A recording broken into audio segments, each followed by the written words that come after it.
everyone. Welcome to the Brown Bag, the Never-Ending Meeting. It is essentially, like you said already, it's a meeting to have less meetings. Throughout my tenure chairing the committees I have here, I've been told that I have ruthlessly efficient meetings, which is I take as a compliment, I guess, as long as we're not missing anything like that. So this is just a little bit of a rundown on what I usually use, what I do, the kind of tactics I have gained over the years and everything like that. And I'm sorry if I look like I'm fidgeting over here. I usually walk back and forth or up and down, but because this thing's being recorded, I have to stand in one place. So lean a little bit one side or the other. Looks like I'm doing a jig maybe. Alright, so this is a little bit of the overview. There are 4 sections to having efficient meetings: planning, facilitation, differing meeting styles, and committee involvement. This could seem like what we actually have here more often than not, if you guys can read that. We have a committee meeting tomorrow to discuss forming a subcommittee to discuss why we have so many meetings. We end up having that more often than not. And I left this picture. I remember a couple of years ago we did that. Yeah. We still do it, Charlene. You just don't get invited to most of them. Thank God, thank you. So, I left this picture of the never-ending story up here because I wanted to talk about it. Its run time is 1 hour and 47 minutes, which is not never-ending first, right? So they're liars.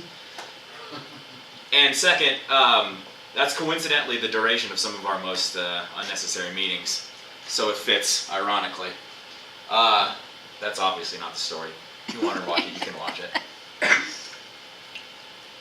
So my background is I do chair currently 4 committees at Memorial Hospital, which, I put this background. Look at this. That's backwards. And I'm a member of about 5 others. And I chaired fraternity, interfraternity council, and student government meetings in my decade-long tenure at the University of Wyoming. And I wish I could say that's me just joking around, but it's pretty close. So we'll start with planning. And this could seem like most of what we have here. When you talk to administration, you ask if you have 5 minutes to talk, and they actually will give you like next week at Thursday at noon or something like that for a 5-minute talk. And this is something that we can't necessarily change. That's kind of healthcare, and that's healthcare in its nature. We are going to be busy majority of the day, even in administration, in operations, on the floor, in security, everywhere. Okay? So what you do for planning to make the meetings more efficient is you actually do plan these things. You regularly schedule them months in advance, so everyone knows to expect this meeting at this time with this duration. Now, that being said, you have to start at those times, and it has to be that duration, because you're going to start getting drop-off in committee involvement, and we'll talk about that a little later. This also gives you a chance to account for time to get reports from staff members. A lot of, I know I chair Environment of Care Committee, and I rely on regular reports from my staff members to actually conduct the meeting in an efficient manner. So doing this ahead of time, scheduling it out 3, 4, or 5 months ahead of time, lets them know that they have to get it to you in an efficient manner, because that information is important for that meeting and for the compliance of our facility.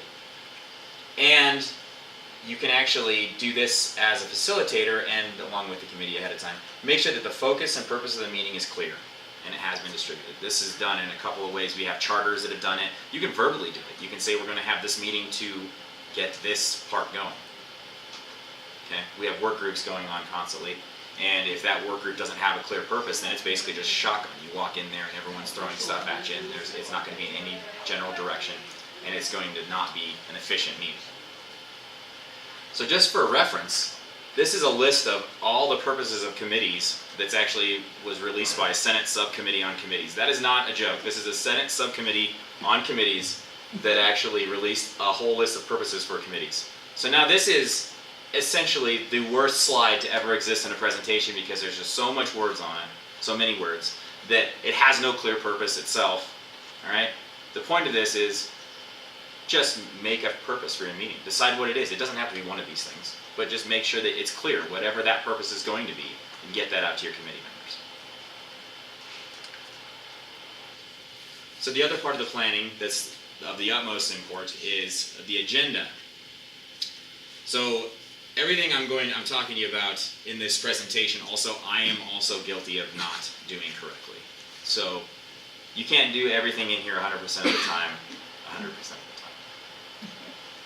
But an agenda ahead of time gets all the information out to every committee member in the manner that they need for involvement in that committee. I actually end up using it like a roadmap, and this is why these are so important, because I stick with this, and this is a holdout from Robert's Rules of Order stuff from when I was in student government format, and it's pretty standard in our facility. It's pretty much the same in every committee that we have in this kind of format. But what I end up using this for is actually a roadmap. I want to know exactly where I'm going to be going next, and I refer to the agenda at every step of the way. And I also time sections. When I look up at the clock, I time how much time we're spending on each section. So if we have one piece of old business, or new business rather, that is taking 20-30 minutes long, which doesn't usually happen in my meetings, but if it does, then I move the discussion and have them bring it back for old business in the next meeting.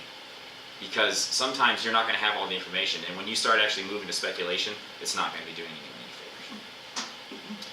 And as a facilitator, you identify which agenda items require a decision, are informational, or are for discussion, and then you can actually put them in your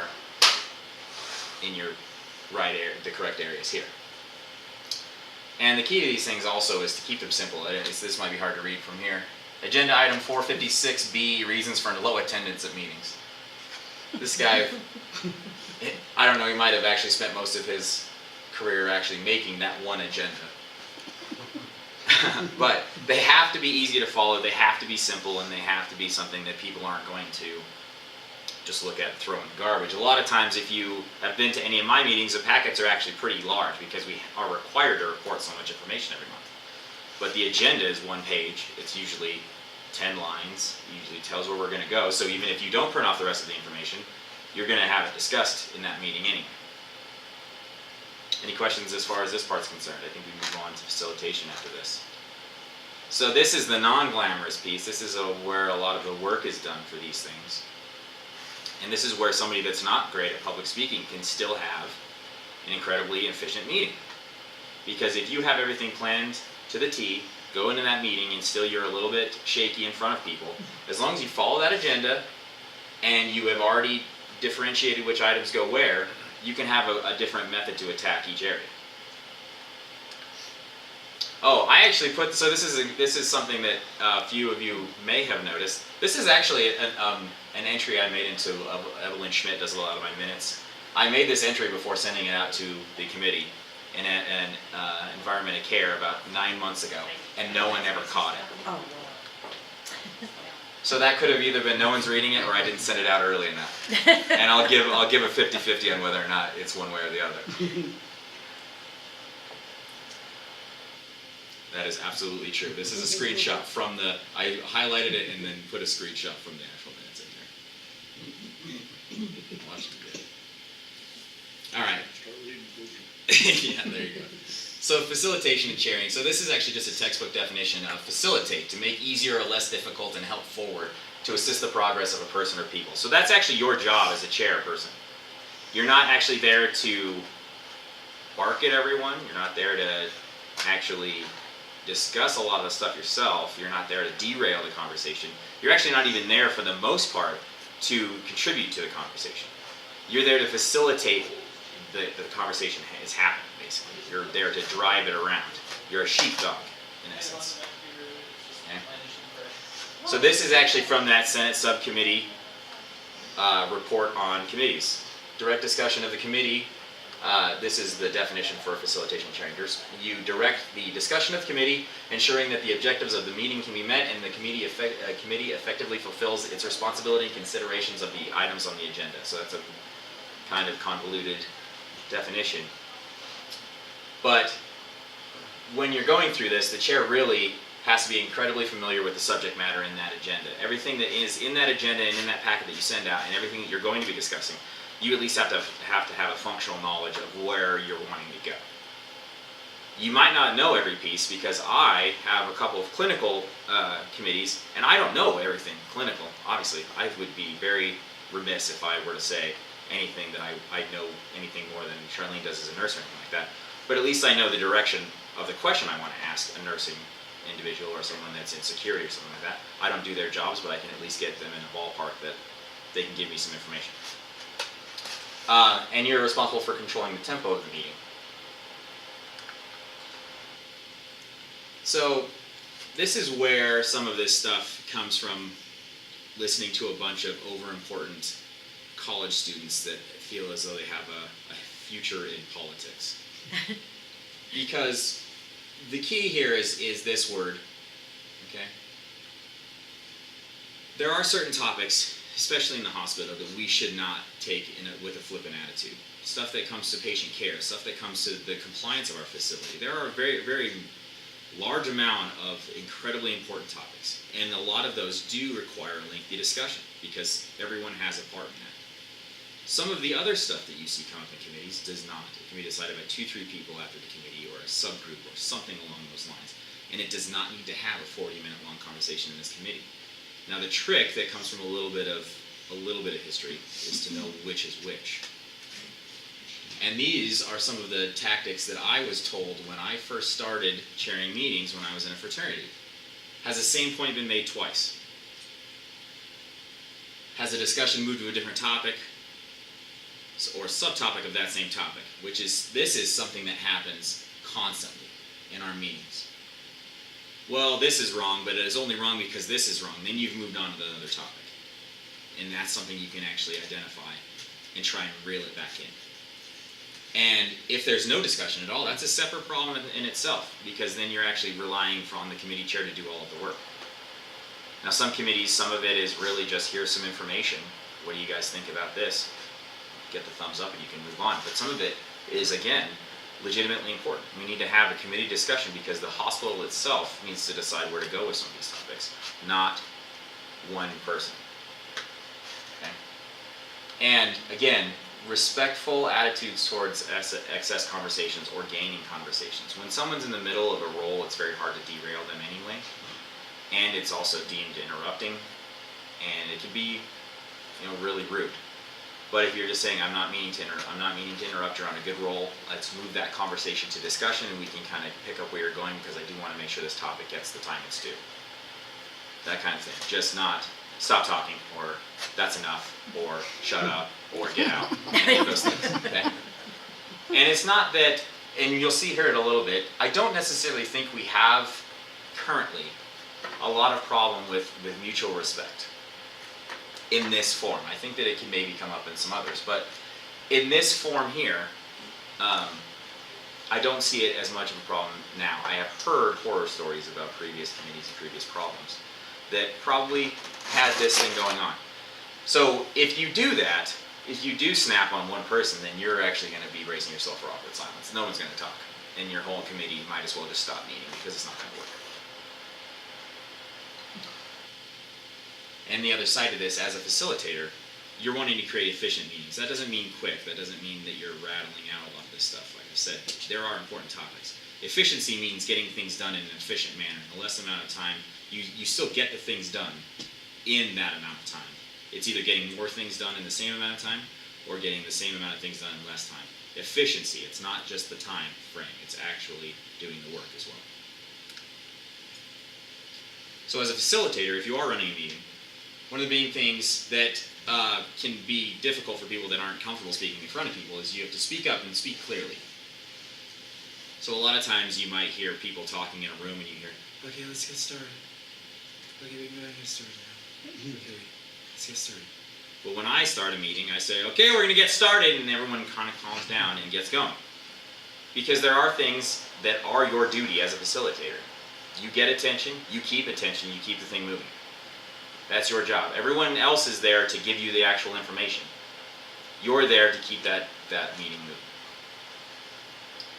And I, as a habit, ask for understanding before I move on between topics. So I give an agenda. I ask if there are any questions about the agenda or the consent agenda, the previous business stuff. New business or old business too. Are there any questions regarding this old business? Moving on. Everything like that. Every time you have a transition, ask for questions. Ask if there's anything else. And if you are party to the decision-making processes, old business, new business usually, and some in the discussion. These are the things that the facilitator is responsible for doing. And you do them in the meeting and beforehand. So the committee is fully informed of the situation. If you're making a decision regarding a product or an occurrence report in my area more often than not, then you make sure that everyone has the information about that product or occurrence report beforehand so they can review it, or you explain it to them at that meeting.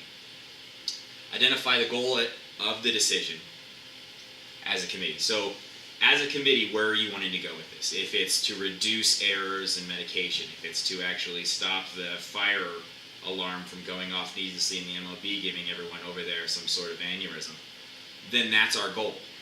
You clearly define where you're wanting to go with this. And then lay out the choices and constraints. So if we use our fire alarm situation in the MLB, we had shut it off and create Firewatch, or test it, make sure it's working, and then bear through it. There's a couple of different choices we can go, but make sure that everyone knows that going into the decision. Because if you're going to go into this blindness committee, or you're relying completely on the chairperson to make those decisions, then again your committee is defunct and you're relying on one person. It's not going to be efficient. And then after the decision's made, you lay out a plan for achievement and needed resources. This is sometimes as important as these three here together. Because a lot of times, if there's a goal and you've laid out the choices, there's been a choice made, there's a goal we're going towards, and then you leave it at that, that goal will get mothballed in a couple of months. So your committee work, everything you've done to get to that point, is now null and void. Okay? So any questions on facilitation? Very little of my facilitation style and most people's facilitation style is based on personality. There's some jokes and whatever I throw into my committees, but other than that, it's everything I've picked up from facilitating meetings. But it's very, very textbook facilitation. It's here's the information, where are we going to go with it? Just those 4 steps. Okay? And most of the time, if you follow that, like I said, people that have these 4 steps here, people that have a problem speaking in public, which I do not, but people that do, can even still follow these and have very efficient meetings. I have a problem shutting up in public more often than not. Okay, so some committee styles. So has everyone heard of Robert's Rules of Order? Okay, so if you look at our committee charters of about 90% of our committees in this facility, they say that they follow Robert's Rules of Orders, which is a bold-faced lie. Okay, the current version of Robert's Rules of Order is 300 pages. It was first released in 1876, and there are so many rules in Robert's Rules of Order for parliamentary procedure that it's not even funny. There are point of order motions, primary motions, secondary motions. If you have a motion, it actually goes, I move to open session on this meeting. Can I have a second to open session? Yes. Discussion on the motion? No. Those in favor? Those against? So that one process that instead of saying let's go into open session for a lot of places can take 5-10 minutes if there's discussion. The board is actually the closest thing we have to an analogous Robert's Rule of Order committee, and they don't even do it to the textbook version of this manual. I actually do have summary versions of this, so you can actually see some of the ridiculous stuff that we're not doing by saying that we're Robert's Rules of Order. I'm going to hand this out to you guys. Go ahead, Charlene, you can actually handle it. I think there's way more copies.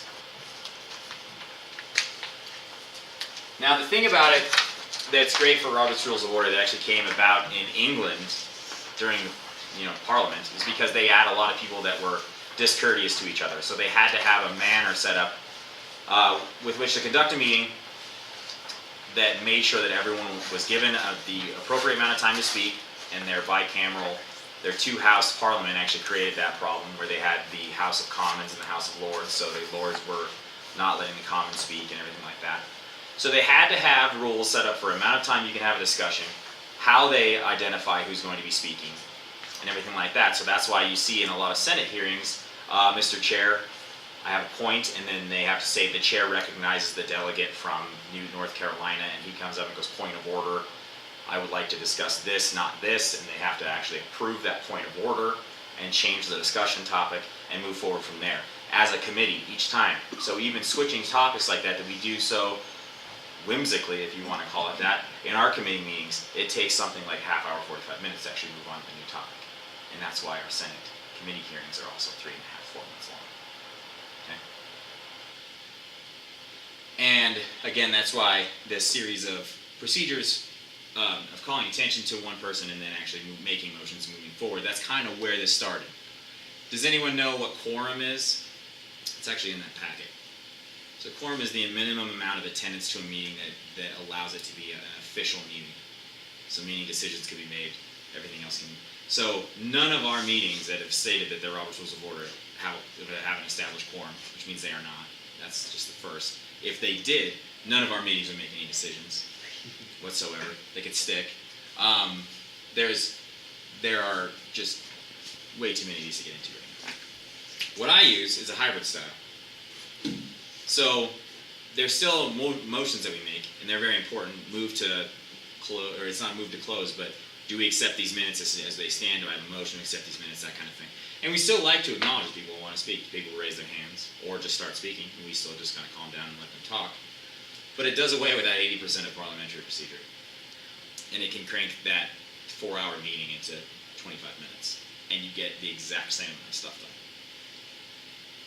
And again, it's only successful if the committee respects each other. Now, that's not respect them personally. You might despise the person across the room. But if you treat them respectfully in the committee itself and let them speak, that's where it hinges. Because in Parliament, I imagine most of those people don't like each other. There's like 500 people in Parliament. But as long as they respect the process of the meeting, which actually kind of fits in our code of caring. So anyway, there you go. Any questions on this? Okay. Well, again, I think 98% of our meetings go with this style a little bit differently. This is just the one that I have termed it. It's a hybrid style.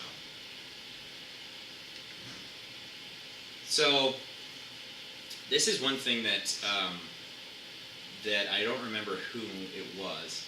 They asked me to discuss. It was actually more than one person. That an efficient committee isn't necessarily on the shoulders of the facilitator completely. It's on the shoulders of the people that are in the committee as well. So, and this is funny, the committee is only efficient as the members involved, and you can kind of see these are some fake motivational posters. It says, just like teamwork, only without the work. And this one says, none of us is as dumb as all of us. Right? So sometimes it can kind of feel like that if committees are not run efficiently or they're not efficiently prepared for, then you get in that committee and no one makes any decisions, no one knows where it's going, and the facilitator is not doing their job, obviously, but everyone else can't contribute to the efficiency of that meeting. So, as a member of the meeting, you have to prepare for the meeting. And I know that's asking a lot for some of us. You know, like I said, I chair 4 meetings, I'm on a bunch. But it's still my responsibility as a committee member to read the material. That's the agenda, that's the stuff they send out, some of the white papers, if that's a thing. Prepare questions or forum viewpoints. If it's just that, yeah, this is good, and you go in there with, I like this topic, let's discuss it, that's still a viewpoint. Keep side conversations to a minimum. This is only really big in a couple of committees. But we do rarely meet each other if everyone's in meetings all the time outside of that meeting. And there's always going to be a draw to trying to talk to somebody about another topic that doesn't involve that meeting inside of a meeting. And you can actually help out make that meeting more efficient if you just stop doing that, really. Wait till after, especially if you're in one of my meetings. It'll be 25 minutes long. Keep your discussion on topic. And this one can actually kind of be difficult, and you might not mean to do it. This one is usually done without malice, in fact, where you're saying that, oh, I have another question that you've reminded me of. Now, the thing about it is, that's great to bring up. That's where these things actually start to be able to be way more efficient.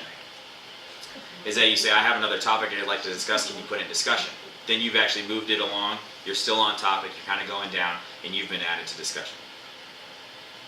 So that can keep the whole agenda moving, instead of actually sitting on one point, old business or new business, and just sitting there and never leaving that spot for an hour, then you're actually keeping the agenda moving along. And stay awake and involved. This isn't for everyone, but I've seen it happen. I've seen it happen. And if you do all those things, Chuck Norris will give you a thumbs up. Double thumbs up. All right, are there any questions? At all? I See- have an observation. Yeah. Since I've been involved in more meetings in the last 5-6 years here, I have noticed that it is acceptable behavior to be playing, working on your cell phone all the time. Yeah. And that's something, I'm just amazed by that. yeah. And that's something, so as a facilitator, you have to say to yourself, is bringing attention to this going to derail the progress of the meeting at the time? Because if it's not, then you can actually just say respectfully, can you put your phone away and get in on the meeting? If it's going to derail it, is it better off to not bring attention to that, let it be 2 minutes and put it back in your pocket? That'd be one of the things I would say as a facilitator is kind of difficult to see. Because if you're in the front of the room facilitating a meeting, you can see when people are on their phone. It's not like people are shy about it. It's not, they don't put it under the desk.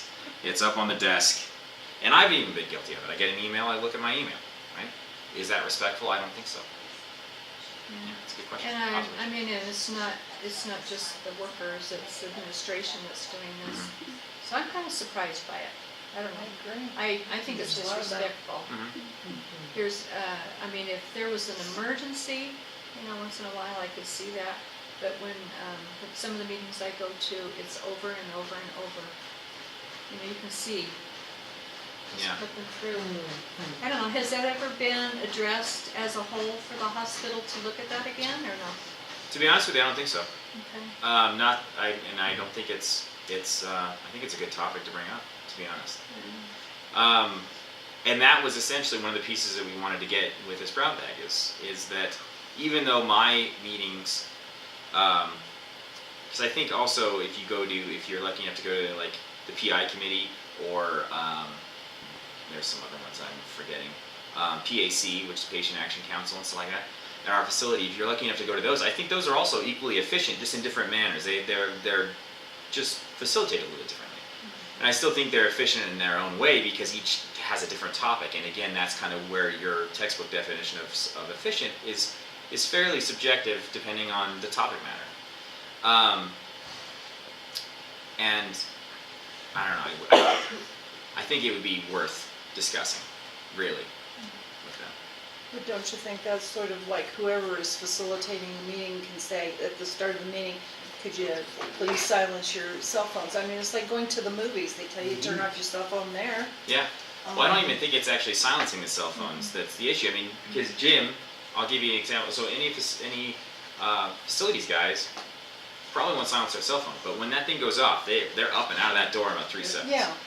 And so, Yeah, and so that's that's not different. necessarily the that's problem. different. It's just the No, it's distraction Well, yeah, I mean. on the it's- table or in your hand, just mindless thing. And it's impossible for them to listen to the meeting, really. I mean, you can't really listen closely. Right. If Yeah. you're, I don't know, it's just an observation. Yeah, and the thing about it too, so, and I discussed about this a little bit, as a facilitator, it's difficult to not get in the habit of just saying, I will make a decision if no one's listening or involving in it. And that's something that I've been guilty of in my entire career in my entire career of facilitating meetings.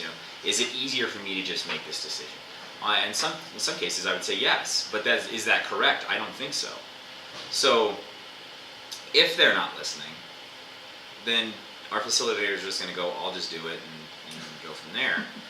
And then at that point, if they're not listening and paying attention, and say it happens to be someone that's above my pay grade, and I make a decision, and they go, what happened with this? Why is this coming out? I say, well, you were sitting right there. You were in the room. We can say that. Or you can be like a teacher and ask him a question. Yeah. Yeah, Yeah. Put them on the spot. exactly. I actually Yeah, did that yeah. with Patty after I started chairing the patient safety committee, because she was joking around. And I said, Patty, what did I just say? And I was like, I'm just joking. I'm having a good laugh about it. But Yeah. she goes, I don't know. That's good, though. It's good discussion. Anything else? Well, I have a question on the committee itself. Mhm. As facilitator, do you have some say who's going to be on the committee, or how is that determined? Yes, you do, actually. And Jerry's actually asked every committee in the facility to try and reevaluate attendance. Who needs to be there? Because a lot of times you can have some committees that, patient safety is a really good example of this. There are pretty much every person that you could ever need to ever make any decision for patient care in that meeting. Now, is that correct? I would like to say it is, because that way everyone's in the room if you're going to be making decisions, and that one's kind of quick and fast. But is it always as efficient that way? I don't think so. So some of the meetings that we have, we've actually tailored the invite list so everyone gets a notice that the meeting's happening, and then we change the invite a little bit based on the topic with which we're going over. Patient grievances is a good example of this. You all right there, Jim? There has to be one. Yeah. The Patient- handle itself moves. The handle. So patient safety is a good example, or patient grievances is a good example of this, where we're not always going to have grievances as every department, but it's good for them to see the trends that are coming out of these things, just so they can also say, well, our department's working on this for this, and there could be a good interdepartmental work. But not everyone needs to be in the same room for every meeting. So that's going to also be something that you say, maybe there are certain committees like patient safety where we reevaluated it and just said that it's fairly important that at least these 15 people are in the room at all times. And some of them can be 5 people with 8 of them flux. But as long as that's in the purpose of the committee and everyone knows that, then you can do that fairly efficiently as well. Anything?